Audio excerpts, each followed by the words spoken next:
10 women, 10 men. Well, that's exactly what I mean. But flip that coin a million times and the deviation will never be a million heads or a million tails. The sortitionists are right about this. It's statistics, it's physics. The deviation will be no greater than 2 or 3%.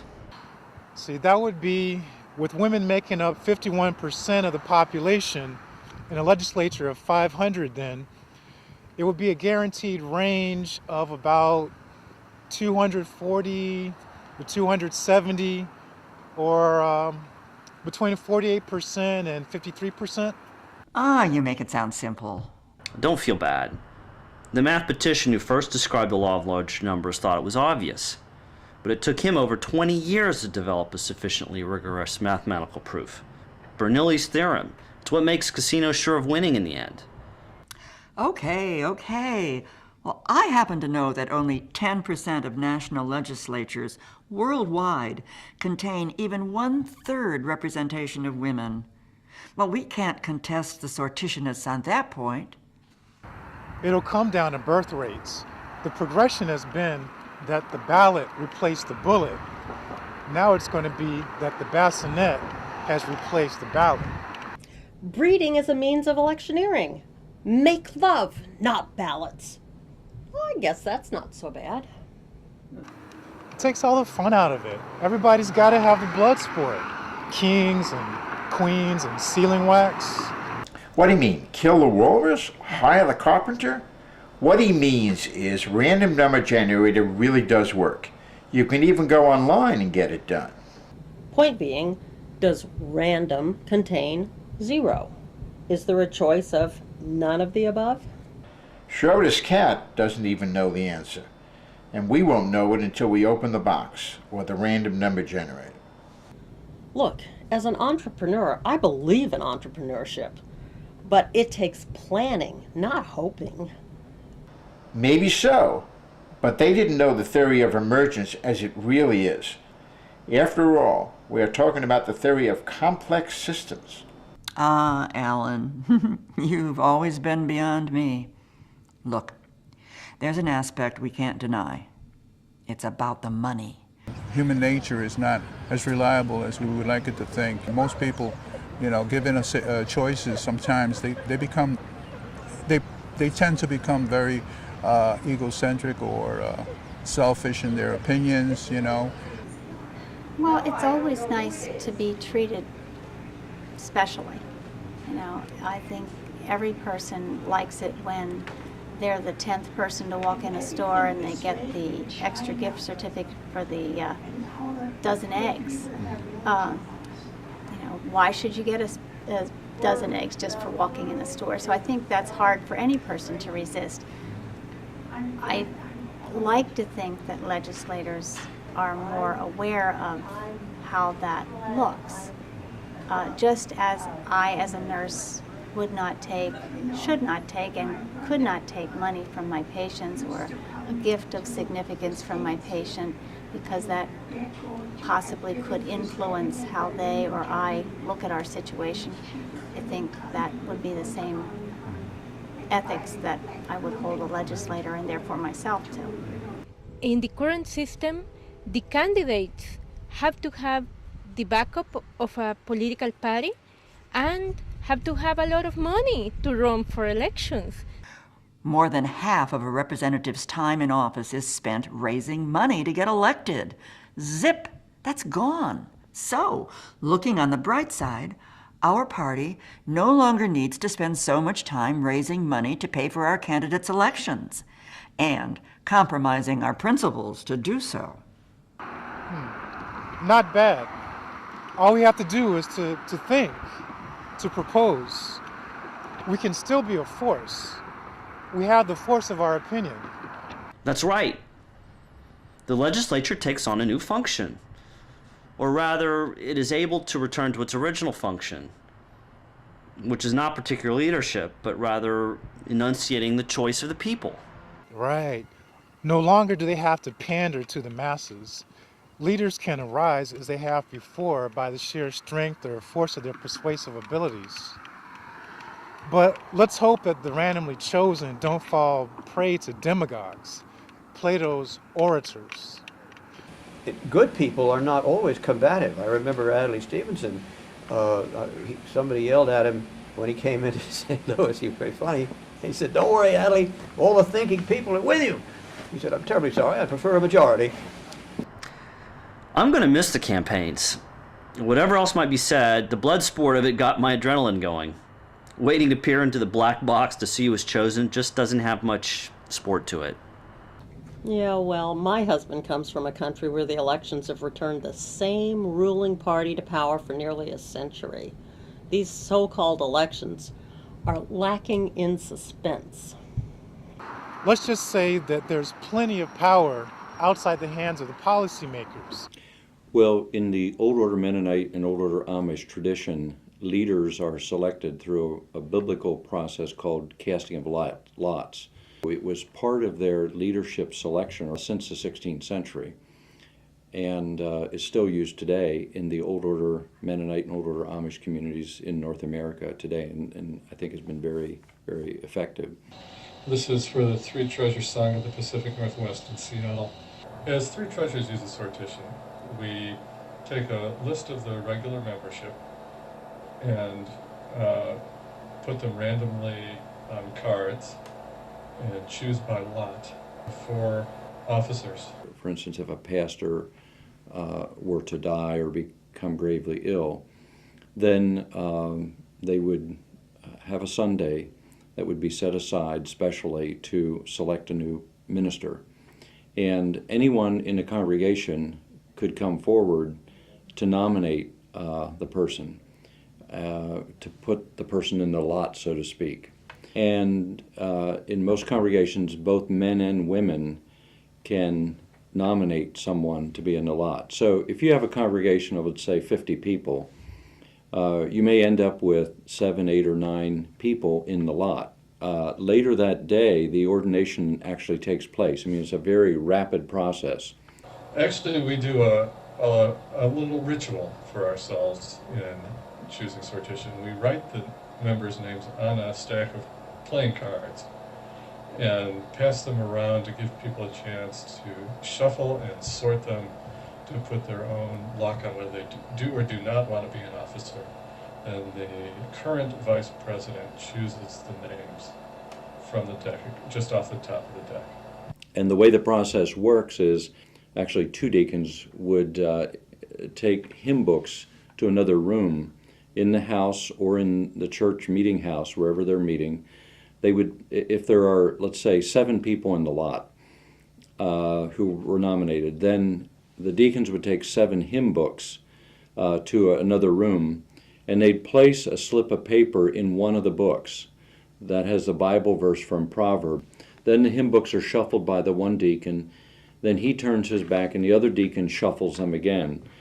Then they bring them back into the meeting room and put them on a table, and the candidates reach forward and they each select a book. Sometimes they go by age, often the oldest one will select first. And whoever holds the book that has the slip of paper in, when the bishop finds it, then he says, we'll now proceed with the ordination. And then in a few minutes after that, they have the ordination and the laying on of hands and commissioning this person to be the leader of the congregation for life. There's no period of service. I mean, it's not a 3-year term or a 5-year term. It's actually for life. So it's a very powerful process religiously. To outsiders, it may look like a lottery or a random process, but in these communities, there's a very deep, sincere religious belief that this person was selected by God. In 12-step recovery models, there is a belief that the power of the governance of the group rests within the group itself, and that there's a group conscience that emerges from the dialectic that goes on with the people communicating. And the fascinating thing is, if you don't like the person that was selected, you don't grumble, you don't complain. If you're really unhappy, the only person you can argue with is God. As I understand it, the reason the sortition system was first chosen was that it intended to and did bring people forward to apply their creativity and their energy to the group and to the administration of the group by being selected in, even though they might not have come forward to begin with themselves, but then some people did an excellent job. They're not arrogantly saying, well, I can do this. There are no campaign speeches. There are no artificial gestures of agendas of what they're going to do. And so I think one of the profound strengths is the community is looking around and the community takes the initiative to invite, to select, to nominate them, so to speak. Secondly, it is a powerful method to preempt conflict in the congregation. If you have people putting themselves forward and then a search committee and then a vote in the congregation, a candidate may get 60% versus 40%. So 40% of the people are unhappy the moment the person starts.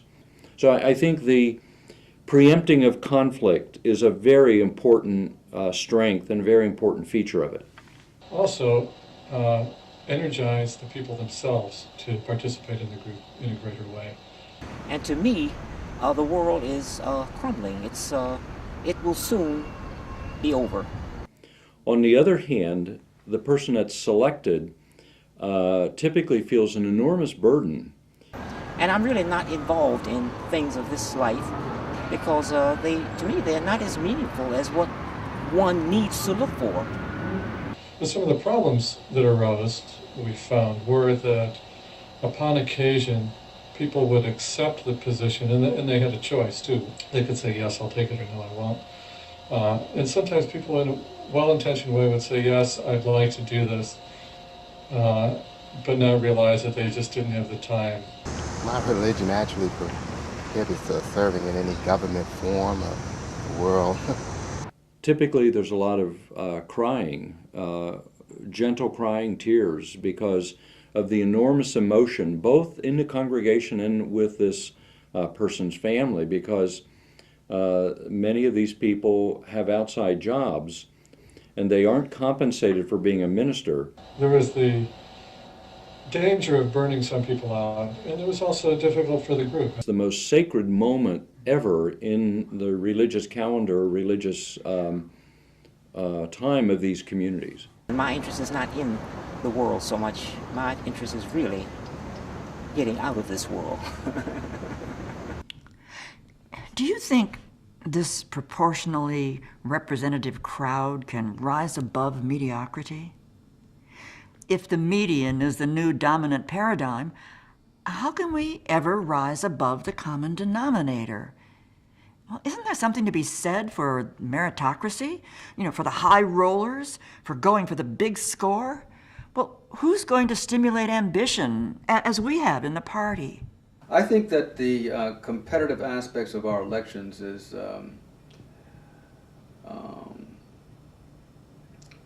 very unfortunate. There is a calculated desire on the part of competitors to obfuscate issues for the betterment, for their own purposes. You could say the poor are always with us. Same for the privileged, the elite. I suspect the ambitious among us will find a way to maintain the drive. I don't think we have to worry about it. Well, still I wonder about when things get tough, will it be everyone for themselves? Or lifeboat ethics?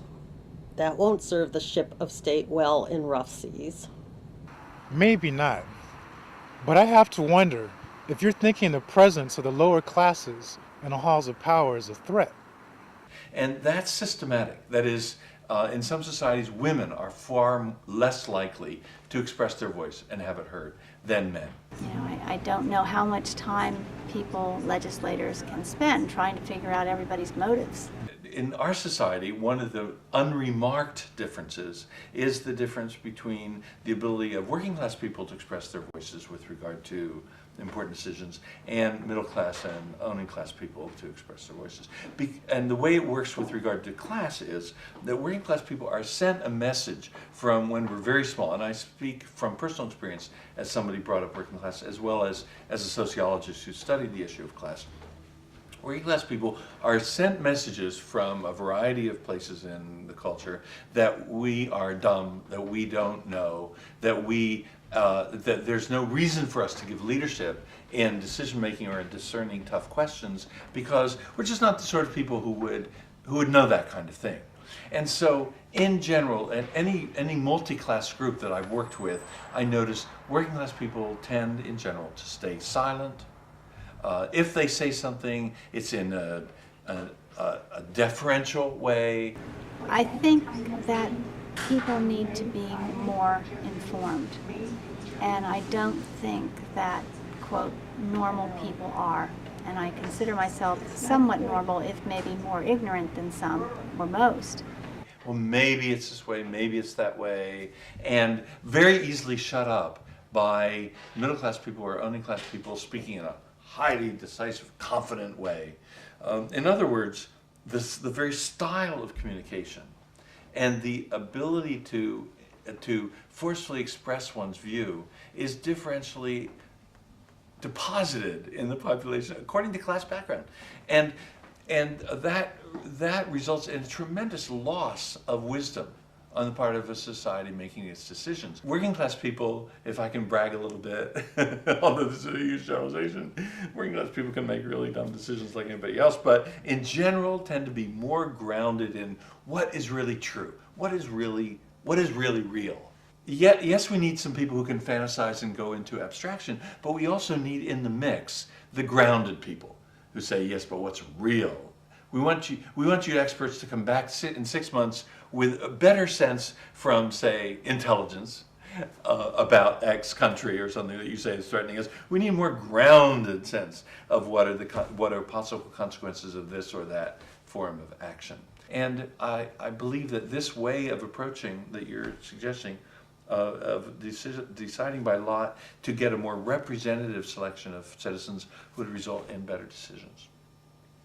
I would guess maybe 5% of the times there are people who are ordained who really aren't qualified in terms of their public speaking skills to be a preacher or in their diplomatic skills to handle the leadership roles. But on the other hand, I would say 95% of the time the system works very well.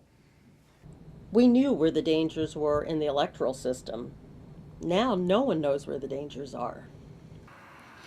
I'm more worried about the danger of the entrenched bureaucracy's ability to rule. Speaking of rough seas, I'm not sure these citizen legislators are going to be able to navigate.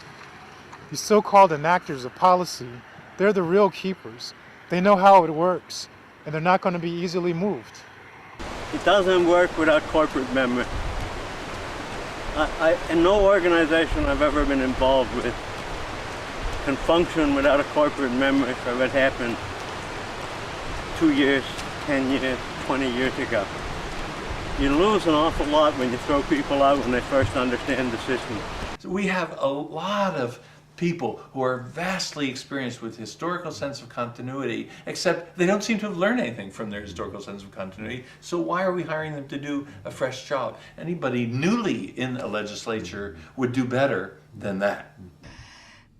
The sortitionally chosen will not appreciate their good fortune.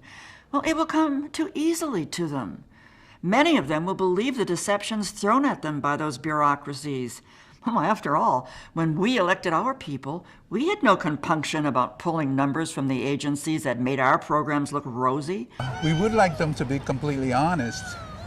And we played cahoots with our own economists, spiking the forecasts. We would like to feel that we're in their hands or being led by people who are looking to do the very best for us.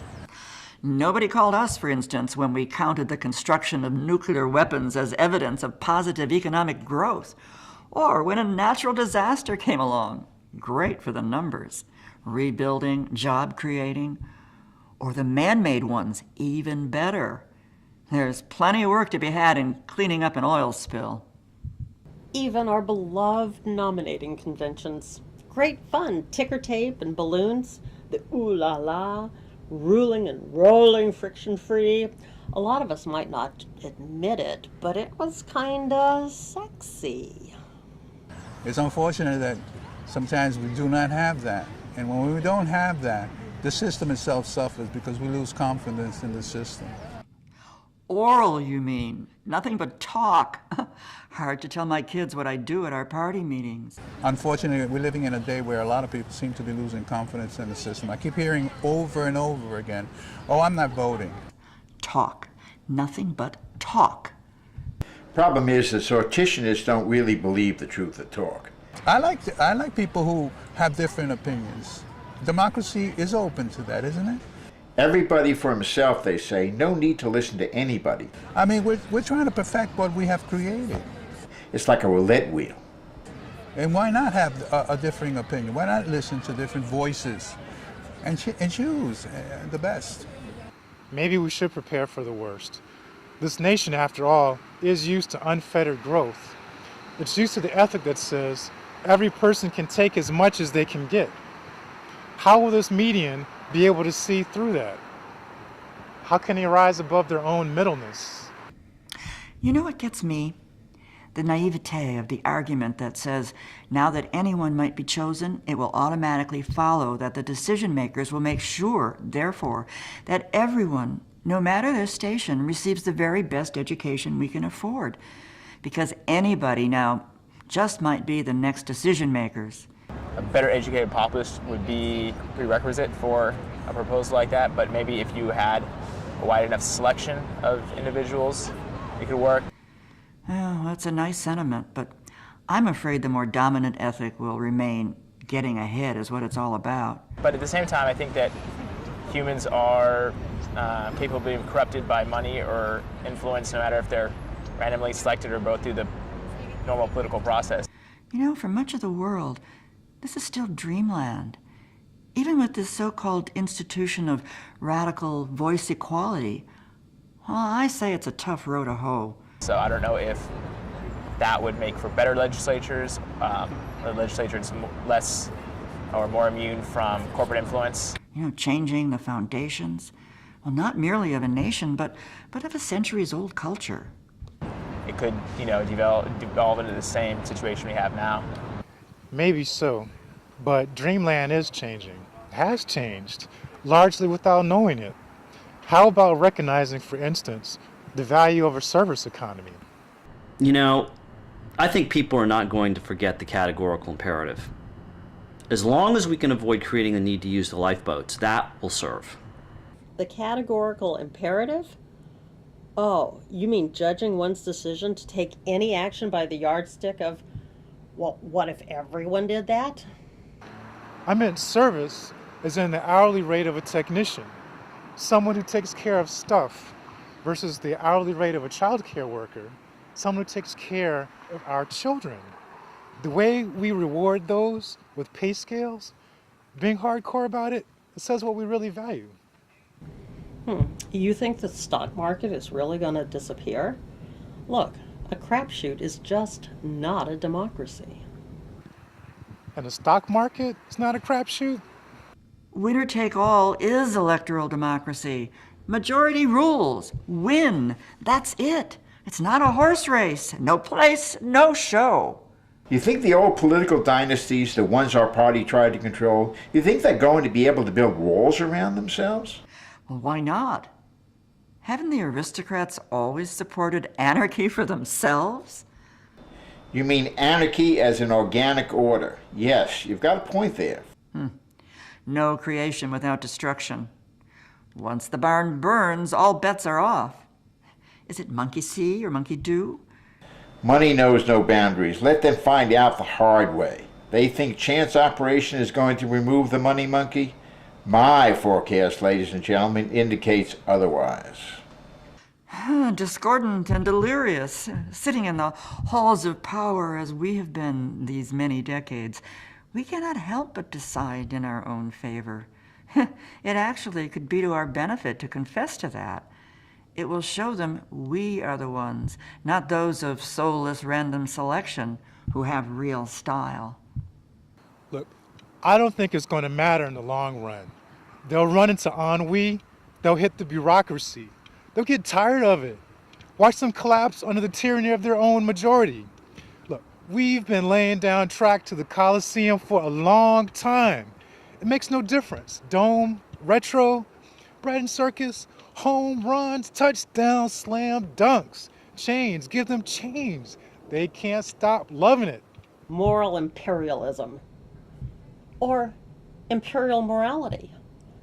Give them balloons. Give them lots of balloons. Red, white, and blue ones, and black and red ones. Give them balloons. Sweet seduction. You know, I don't even think they are going to fall for it. This all men are equal rap, not even the sortitionists really believe that. Life's too good to take a chance on the neighbors. Because of the dialectic. Simple. Negative plus positive equals Big Bang, eureka. What they've fallen for is worship of the machine. The clear, hard, straight, clean machine. The random number generator instead of the grime of fight and scrape and holler. Machines are like that. They give no care who you are. It's not the one, but the many. Large numbers, engineered. I've been there, done that. So with the requirement of registration and a modest civics test, allotment will be of the willing and the able.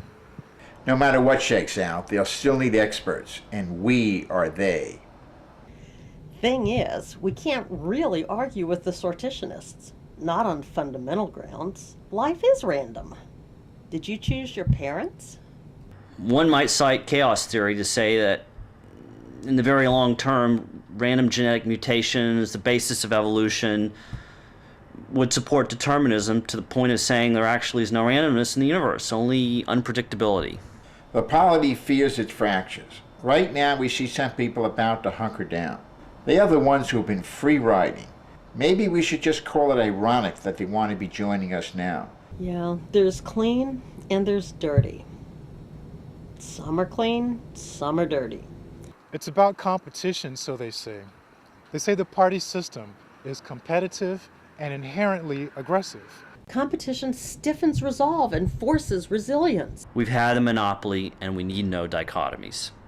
It would be inappropriate and viewed as really a serious sin or moral transgression for an individual to say, I'm unwilling to serve. I would not.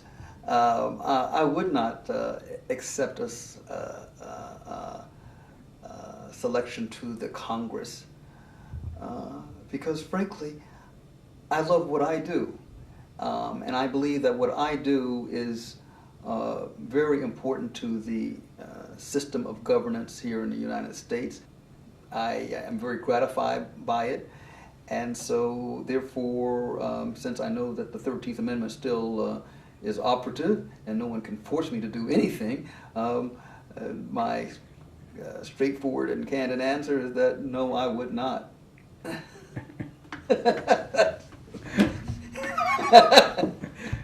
So I think in the way that juries are chosen, it could be more representative. I think the jury system is a good example of sortitional selection to a point. Certainly at the beginning of the process, there is sortitional selection. That is, persons would be summoned to court from a pool that is comprised of persons who have voted and who have driver's license, and there's other databases that we have. Well, I think that the one principal distinction, of course, a jury sits for one case normally and goes home. And to expect a group of people randomly chosen to sit all year long and do the best and do the kind of job that you would hope, it would require a different kind of almost jury selection. Because in a jury selection, you know, you can have objections to service based on opinions and this kind of thing, whereas you can be elected no matter what your opinions are. After that, however, more than sortitional selection, there is really a kind of an interview by the voir dire process. These jurors are asked questions to determine whether they would be able and willing to do the things that we expect jurors to do. If you're dismissed for cause, for example, you could say, well, I don't believe in abortion, I'm against it, that's that. Well, okay, then you better not be on this case. When you're impaneling a jury, in my time, let us say it's a civil case, and you tried very hard to get Irishmen on the jury because they're very sympathetic people if you're the plaintiff's attorney. And give the lad something. He wouldn't be before us. Give the lad something. On the other hand, as you know, there was a strong German element in St. Louis. The German juror, and I'm not, mind you, I'm only like the village idiot repeating what I heard. I'm not making these judgments, but I know that lawyers didn't want us, that were for the plaintiff, did not want to see Germans on the jury because the German would say, what? Does he come to us for something he could not get for himself? And so they're two entirely different points of view. Well, in a jury, I mean, the lawyers can keep fighting off these unattractive jurors from their perspective. It's difficult to understand legal documents because there's a lot behind it, and there's a lot of archaic medieval thinking involved in it. Staying away from religion, but it's dogma and doctrine and all kinds of bizarre things. You go to a courtroom and there's a man in what's basically a muumuu judging what's happening to you. And if you go to England, he's wearing a mop on his head. There's a lot of strange things involved in our legal system that are carryovers from hundreds and hundreds and even thousands of years ago. They speak Latin to each other, for God's sake. I believe the jury system works very, very well because of the limited decisions that the jurors are being called upon to make. Very, very important. That is deciding the facts of a case. But these decision making really it's guided by law.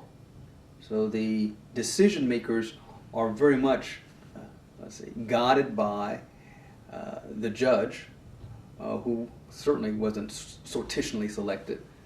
So there is an aspect of sortitional selection in the jury system, but not completely. When you're running for legislative office, it all hangs out. You've got to be before the people in every way, shape, and form, and if they find something about you they don't like, they can certainly vote against you. But it's all on the table normally. I mean, pretty hard to get elected without the approval of a majority of the people in your area. I'd be more impressed if the one man, one vote actually was practiced. Statistically, I think a very small population percentage actually exercises their votes. So these representatives at this moment are really elected by a minority of the electoral body, no? So I don't think the jury analogy works all that well. I see it vaguely, but no, I don't think it quite works. There may be some other analogies that would. I remember you mentioned Athens. I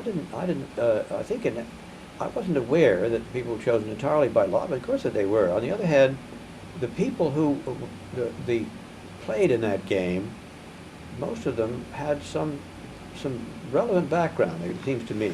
I don't know. It'd be very interesting to take a look at a typical gang of Athenians. Of course, they kept knocking off Pericles when he was doing a job for them.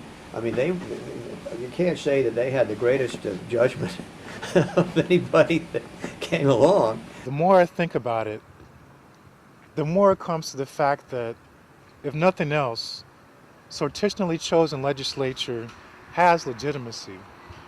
It is, after all, composed more purely than ever before of the people. Sorry, Brian. I still beg to disagree. History's timeline is a snake. It's not a straight line. Absolute voice equality is never gonna happen.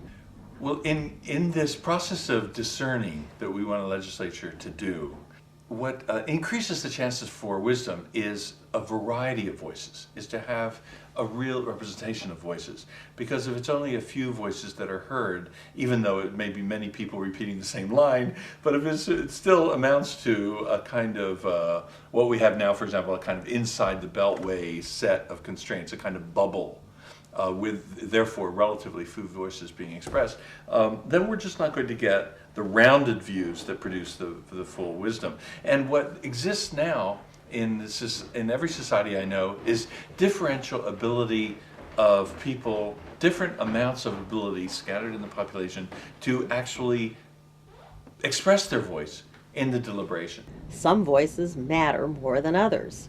Some are listened to more than others. And we, the party, remain others. That's it.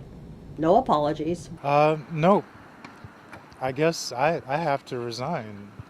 Equality before the law trumps electoral politics. The sortitionists are right. Equality of political rights requires the same allotment concerns that the original Athenian Democrats worked so hard to assure. And if there were some way of building into the mechanism some test, if there were some way of also testing, have people who are potentially in the pool been paying attention to politics over time? We also have on the board a elder position, which is somebody to hold the institutional memory of the group. We will have two that have been on there a year just by the lot system, but even 2 years is a very short time. We wanted somebody who had been around for 10 years, and 15 years, and 20 years.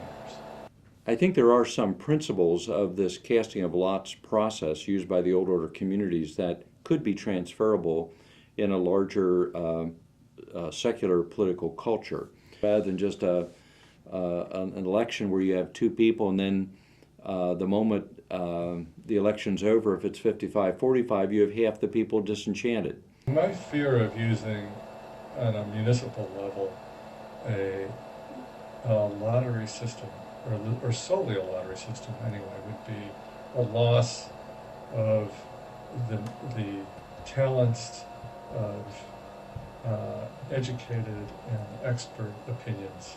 I think it would be a little bit stressful, but I don't think I could do it. I'm going to college now, so I'm sure I could follow on the paperwork. I think that if it were a local position, I'd definitely be willing to get involved. I would think about it. I might be willing to serve if asked. I'm not certain I would. There are times when I thought I could probably do the job better than the person that's there. Oh yes, I will accept, of course, because I have always been interested in public issues and in public welfare. And yes, I will accept. Compatriots, have we not accomplished our agenda? Maybe we did. What, more analysis? More bull session? No, really, not too bad at all. We got through an agenda, not the one that we thought we were, but we got through it, so. Better sometimes, better often, to just wait. Okay, but next time we think about action or I am out of here. All right, so I guess it's so long. So long. Farewell. Bid you all adieu. Murphy, what do you think? What do you think, Murphy? Is it a good idea? Do you think we should do it? Murphy, you think it's a good idea? Do you agree, Murphy? What do you think? What do you think? Yeah, good girl. Good girl. Murphy, you think it's a good idea. You're like, give me a cracker. Give me a cracker, she said. Give me a cracker. Yeah. Okay. All right, so we'll do it. Okay, we'll do it. We'll do it. Together, isn't that right, Kian? Kian. We'll do it together. Yes. We'll do it together. Kian. Can Mommy have a kiss? Yeah. Thank you. Okay, I'll do it. Kian says Mommy should do it. Thank you.